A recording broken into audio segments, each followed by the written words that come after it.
लोदियन कब्रिस्तान, दिल्ली।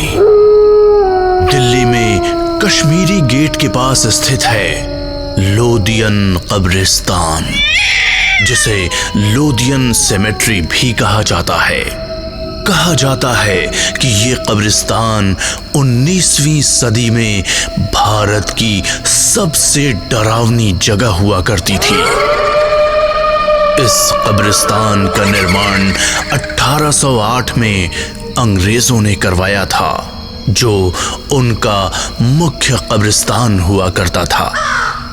ये कब्रिस्तान अंग्रेजों के उच्च परिवार के लोगों के लिए बनवाया गया था, जहां पर वो अपने परिजनों की मौत के बाद उन्हें इस कब्रिस्तान में दफन करते थे। जिस अंग्रेज अफसर ने इस कब्रिस्तान को बनवाया था, उसी के नाम पर इस कब्रिस्तान का नाम रखा गया है। 1857 की क्रांति में अंग्रेजों ने इस कब्रिस्तान में भारी संख्या में सैनिकों को दफनाया था, जो क्रांति में मारे गए थे। 1857 की क्रांति के समय इस कब्रिस्तान में लाशों के ढेर लग गए थे, लेकिन फिर भी किसी तरह इसी कब्रिस्तान में उन्हें दफन कर दिया गया।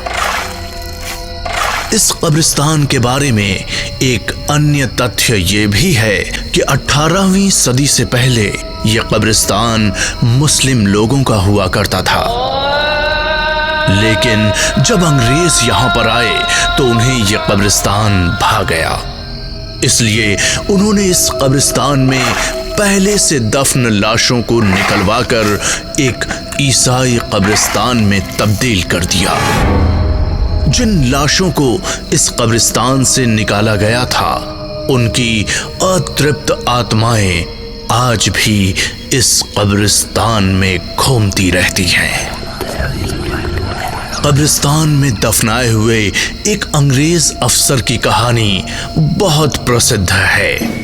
जनरल निकोलस नामक एक अंग्रेज अफसर उस समय अंग्रेज सेना नायकों में से एक था। उस अंग्रेज अफसर को एक भारतीय लड़की से प्यार हो गया, लेकिन जब उस अफसर ने उस लड़की से प्यार का इजहार किया तो उसने उस अफसर के प्यार को ठुकरा दिया, क्योंकि वो पहले से ही शादीशुदा थी। वो अंग्रेज अफसर प्यार में पागल हो गया और सुध बुध खोकर खुद को गोली मारकर आत्महत्या कर ली। उस अंग्रेज अफसर को इसी कब्रिस्तान में दफन किया गया और ऐसा कहा जाता है कि हर रात घोड़े पर उसकी सरकटी आत्मा अपने सिर को हाथ में लिए हुए इस कब्रिस्तान में घूमती है।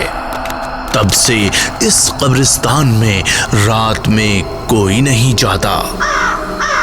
20वीं सदी में कई लोगों ने इस कब्रिस्तान में घोड़े पर बैठी आत्मा का अनुभव भी किया है।